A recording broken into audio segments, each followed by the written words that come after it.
नमस्कार जी। आज हम आपको कुरुक्षेत्र धर्म नगरी दिखा रहे हैं, जिसको पवित्र नगरी के नाम से भी जाना जाता है। और इस धर्म नगरी के बिल्कुल किनारे पर ये बड़े बड़े कूड़े के ढेर लगे हुए हैं।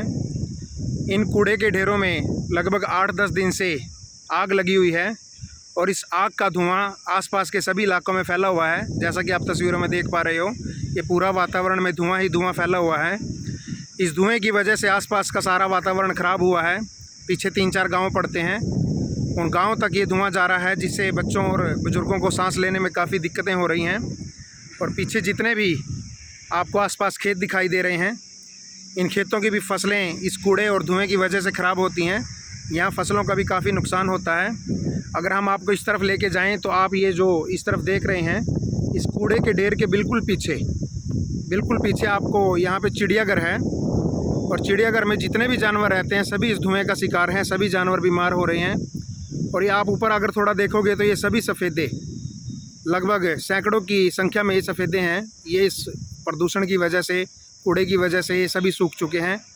एक तरफ तो प्रधानमंत्री जी पर्यावरण दिवस मना रहे हैं, दूसरी तरफ कुरुक्षेत्र प्रशासन खुद ही पर्यावरण को ख़राब करने में लगा हुआ है। कुरुक्षेत्र प्रशासन जानबूझकर यहाँ पर पर्यावरण को व लोगों के स्वास्थ्य के साथ खिलवाड़ कर रहा है। अगर आप थोड़ा और पीछे देखोगे तो ये नेशनल हाईवे आपको दिखाई देगा। इस नेशनल हाईवे पर जितने भी व्हीकल जाते हैं, इस नेशनल हाईवे से जितनी भी गाड़ियां गुजरती हैं, सब इस धुएं का शिकार होते हैं। कोई भी बड़ा हादसा किसी भी समय हो सकता है।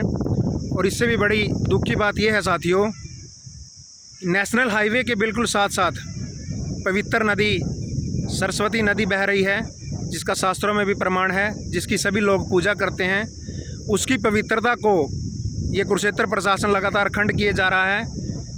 इस नदी के अंदर इतना कूड़े के ढेर व इतना गंदा पानी छोड़ा जा रहा है कि श्रद्धालुओं की भावनाओं को ठेस पहुंच रही है। इस पवित्र नदी की गरिमा को भी बरकरार रखने के लिए कुरुक्षेत्र वासियों को आवाज़ उठानी चाहिए। जिस सरस्वती माँ की हम पूजा करते हैं, उसी माँ की छाती पर इन लोगों ने कूड़ा व गंदगी के ढेर लगाए हुए हैं। तो कुरुक्षेत्र प्रशासन से भी अपील है, हम कई बार इस बात को लेकर डीसी साहब से, विधायक साहब से व नगर परिषद के चेयरमैन साहब से, एनजीटी तक हम जा चुके हैं, इन सभी से हम मिले, लेकिन उन्होंने किसी भी समस्या का कोई समाधान नहीं किया। यहाँ पर खड़ा होना भी मुश्किल हो रहा है।